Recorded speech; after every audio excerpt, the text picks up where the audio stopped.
नमस्कार। किसी भी सरकार की पहचान उसकी बेहतरी और उसके कामकाज की पहचान उसमें मिलने वाले सामाजिक न्याय से होती है। राजस्थान में वसुंधरा सरकार में सामाजिक न्याय एवं अधिकारिता मंत्री अरुण चतुर्वेदी जी इस समय हमारे साथ हैं।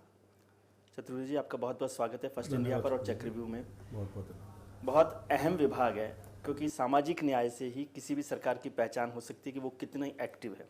तो इतनी महत्वपूर्ण जिम्मेदारी पहली बार आपको मिली, कैसा आप देख रहे हैं कि किस तरह से ये काम पूरा हो पाएगा? मैं बहुत अधिक संतोष मुझे है। जैसे आपने कहा कि वास्तव में मुझे इस बात का संतोष है कि मैं उस वर्ग की सेवा करने का काम मुझे सरकार ने दिया है जहाँ सामान्य तक चीज़ें पहुँची नहीं हैं। उसमें चाहे वृद्धजनों का विषय होगा, चाहे हम कह सकते हैं स्थायी रूप से जो अपाहिज लोग हैं उनका विषय होगा, या फिर कहीं SC ST और समाज का पिछड़ा वर्ग है उन सब लोगों का विषय होगा। उन सब तक आम आदमी की राहत पहुंचाने का काम सरकार ने मुझे दिया और हम संतोष है कि इन लगभग कोई 60 दिन मुझे इस विभाग का काम दिए मिले और हमने काफ़ी चीज़ अचीव की। हमारे एक बड़ी समस्या थी, स्कॉलरशिप का विषय था। स्कॉलरशिप में पेंडेंसी बहुत थी, बैकलॉग बहुत था। ये 60 दिन की कार्य योजना में हमने दिया और 18 मार्च को ये डेडलाइन ख़त्म होगी, लेकिन आज तक हम लगभग 70% के आसपास इस काम को पूरा कर चुके हैं। इसी तरह पेंशन की व्यवस्था थी, पिछली सरकार ने अपनी एक फ्लैगशिप योजना के रूप में लागू तो किया पेंशन को, लेकिन उसके लिए बजटरी प्रोविज़न पूरे नहीं किए। बीच में भी उन्होंने कुछ अपने अनुदान लेने की बात की, उसके बाद भी कमी रही, लेकिन इस सरकार ने भी उस चीज़ को भी पूरा करते हुए बजट प्रोविज़न पूरे की और जनवरी तक के पेंशन के जितने मामले थे उन सब में स्वीकृति हमने जारी कर दी। वोट ऑन अकाउंट में सबसे पहले उस पर जिक्र किया गया, चर्चा करते हुए 2000 करोड़ से बहुत बड़ा चुनौती का विषय था कि आज हम लगभग 55 लाख लोगों को पेंशन राजस्थान में सबको मिला करके हम दे रहे हैं। आपने 55 लाख पेंशनधारियों का जिक्र किया, तो पिछले एक साल में ये बहुत बड़ा इजाफा हुआ है। इससे पहले जब गहलोत सरकार थी उस दौरान 15-16 लाख लोग थे, 9-10 लाख थे, और फिर ये फ्लैगशिप योजना जैसा आपने भी जिक्र किया उसके बाद इतना बढ़ गया। तो ये एकदम जो दायित्व बढ़ा है, क्या आपको लगता है कि जो आपका डिपार्टमेंट है वो उसकी लायक है कि वो कैपेबल है इसको जिम्मेदारी को निभाने की? नहीं, बस सही है आपका कि सरकार ने जब इस चीज़ की योजना बनाई पिछली सरकार ने, तो उन्होंने केवल चुनावी फायदे के लिए इसकी योजना बनाई थी और आधारभूत ढांचा इसके लिए नहीं किया। जैसे मैंने कहा कि उन्होंने ना तो बजट की व्यवस्था की, ना इसके लिए आधारभूत ढांचा। जो स्टाफ 9 लाख 10 लाख लोगों के पेंशन को कैटर करता था वो 55 लाख को कर रहा है। और कई जिलों की हालत तो ये है कि ट्रेजरी ऑफिस केवल दिन भर इस पेंशन के बांटने में लगे रहते हैं। इसमें एक और कमी है जो कई बार शिकायतें सुनने को आपको मिलती होंगी कि विलम्ब का विषय आता है कभी। उसका बड़ा कारण है 2 महीने हमने 2 महीने तो बीच में थोड़े स्लो इसलिए रहे कि बजट के प्रोविज़न नहीं थे, BFC ने पास किया है। उसके बाद हमने जनवरी तक के सारे मामले हमने क्लियर कर दिए, स्वीकृति जारी कर दी। लेकिन एक बड़ी दिक्कत हमारे सामने यह है कि सबका जो भुगतान, जो पेमेंट नीचे तक पहुंचता है, वो डिस्ट्रीब्यूशन का जो चैनल है वो पोस्ट ऑफिस है, मनी ऑर्डर के माध्यम से पहुंचता है। और पोस्ट ऑफिस के पास पूरी नफरी नहीं है, पूरा स्टाफ नहीं है, इस कारण विलम्ब होता है। और कई जगह करप्शन के भी, पोस्टमैन जो जाता है कई बार तरह की शिकायतें पैसे के लेन देन के भी उसके पास हैं।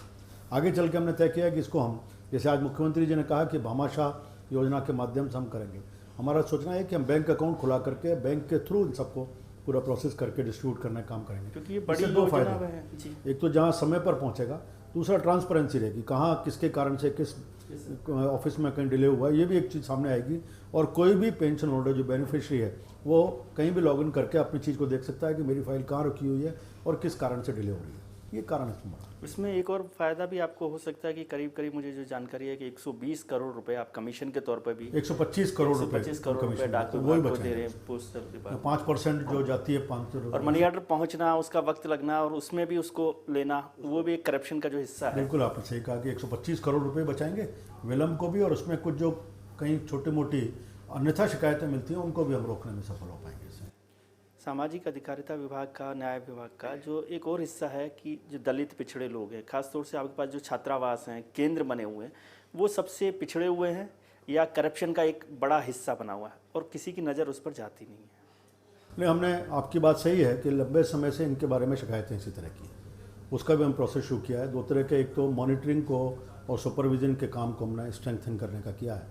हमारे स्टेट लेवल के ऑफिसर्स को 11 लोगों में 33 जिले बांट करके हमने उनको रेगुलर घूमने का उनका कहा कि आप जाएं और वहाँ कुछ चेक पॉइंट दिए हैं, उसके आधार पर रिपोर्ट लेके आएँ, एक रेगुलर उसका सुपरविजन का। इसी तरह नीचे भी हमने एक चेकलिस्ट भेजी है।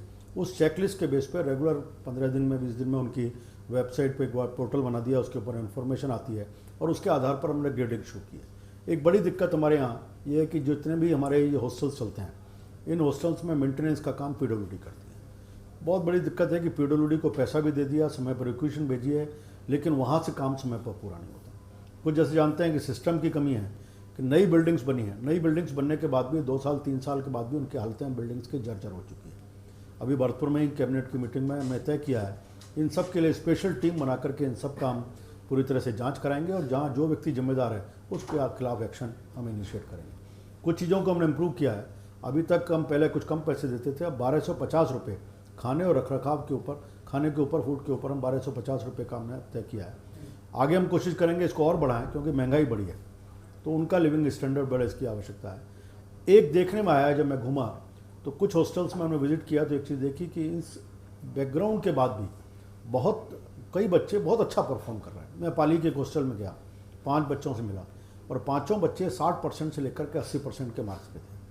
एक मैं हॉस्टल में गया, पाली में गर्ल्स हॉस्टल था, बच्चियाँ थी उसके 85%, 85%, 82%। तो हमारी कोशिश है कि हम कुछ मॉडल के रूप में या कुछ पायलट प्रोजेक्ट के रूप में कुछ हॉस्टल्स को छाटें, एक सर्टेन परसेंटेज से ऊपर जो लोग लेकर आ रहे हैं उनके लिए स्पेशल कोचिंग की व्यवस्था करके उनमें से कुछ लोगों को लिफ्ट करके वो समाज में डॉक्टर बने, इंजीनियर बने, IAS बने, RS बने, जो इनहेरेंट टैलेंट उनका है, कम से कम इन परिस्थितियों के मार के कारण से दब नहीं जाए और समाज में नेतृत्व करने के लिए आगे आए। इस बात की कोशिश हमारी नहीं, लेकिन हकीकत तो ये है कि जो पिछड़ों के लिए डिपार्टमेंट बना हुआ उसे ही सरकार में सबसे पिछड़ा डिपार्टमेंट माना जाता है। मतलब इग्नोर्ड डिपार्टमेंट है, फिर जो लोग काम कर रहे हैं वो इग्नोर्ड हैं, फिर जो केंद्र बने हुए हैं वो इग्नोर्ड हैं।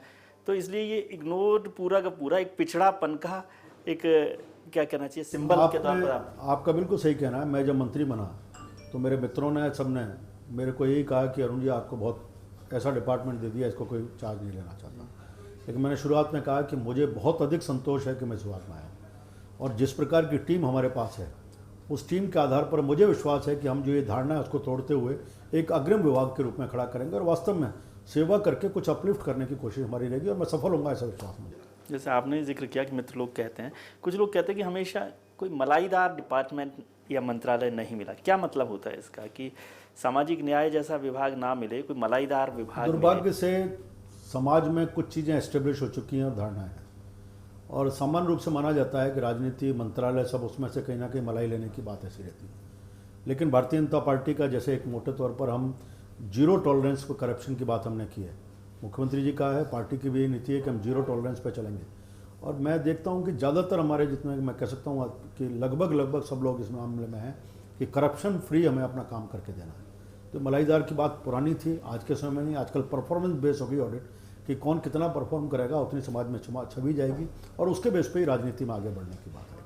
अभी जो सबसे पहली कैबिनेट आपने सरकार आपके द्वार में भरतपुर में की, आप जयपुर से सिविल लाइन से जीते, लेकिन भरतपुर भी आपका क्षेत्र रहा है। तो क्या एक बड़ी वजह रही कि भरतपुर जो ऐसा क्षेत्र है जिसे आमतौर पे राजस्थान की राजनीति से अलग माना जाता है और ख़ासतौर से भारतीय जनता पार्टी के लिए भी वो एक मजबूत क्षेत्र नहीं है, तो वहाँ फैसला किया कि वहाँ पे कैबिनेट की जाए पहली?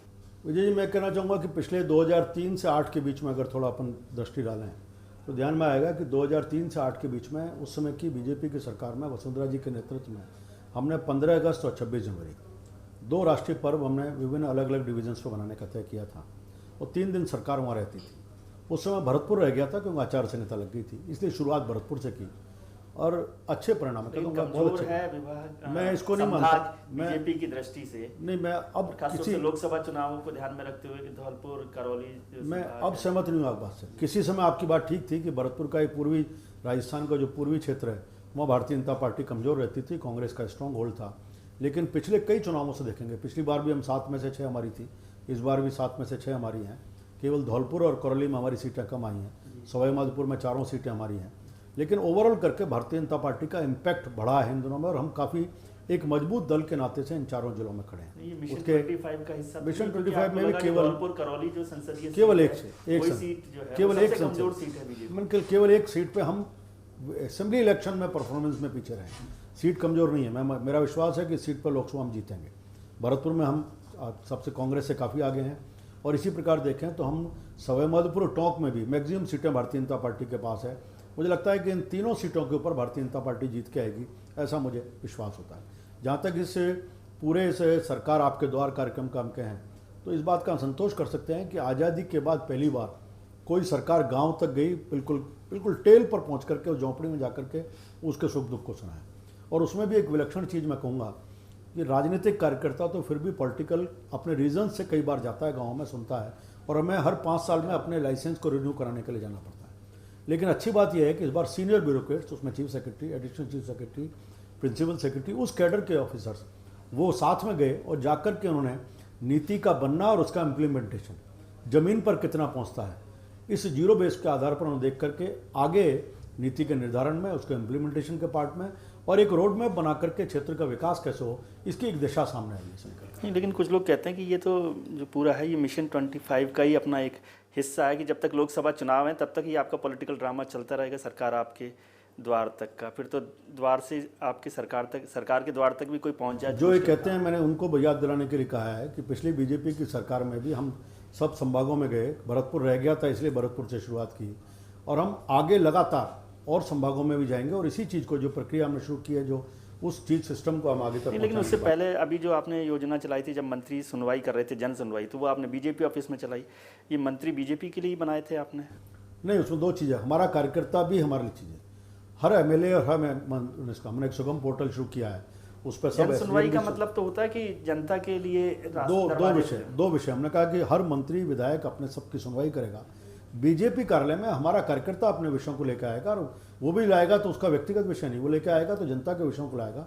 उनके नाते से हम खड़े हो, जब हम वहाँ एक सामान्य जन के लिए खोल देंगे तो निश्चित रूप से बहुत सारे विषय उस संख्या के आधार पर बढ़ने के कारण से उनका समाधान नहीं हो पाएगा। बाकी हर विधायक अपने क्षेत्र में सुनवाई करेगा, घर पे करेगा, विषयों का समाधान करेगा। मतलब वो थैंक्स गिविंग जन सुनवाई थी? नहीं, थैंक्स गिविंग नहीं, कि जो लोगों ने आपको वोट दिया, जो समाधान, जो कार्यकर्ताओं ने, नहीं, समाधान की तरफ से वो सुनवाई इस बात की है कि उसको सुनने के बाद समाधान की दिशा में काम हो। और मैं संतोष कर सकता हूँ कि इन 2 महीनों में हमारे विधायकों ने अच्छा काम किया और कई जगहों पर अच्छे रिजल्ट आए, लोगों की समस्याओं का समाधान किया। कुछ लोग कहते हैं कि मैडम के आप पर बड़ी कृपा है, मैडम से आप पर बहुत खास मुलाकात। बीजेपी में से बहुत उदाहरण है। नरेंद्र मोदी जी पहली बार विधायक बने, मुख्यमंत्री बने।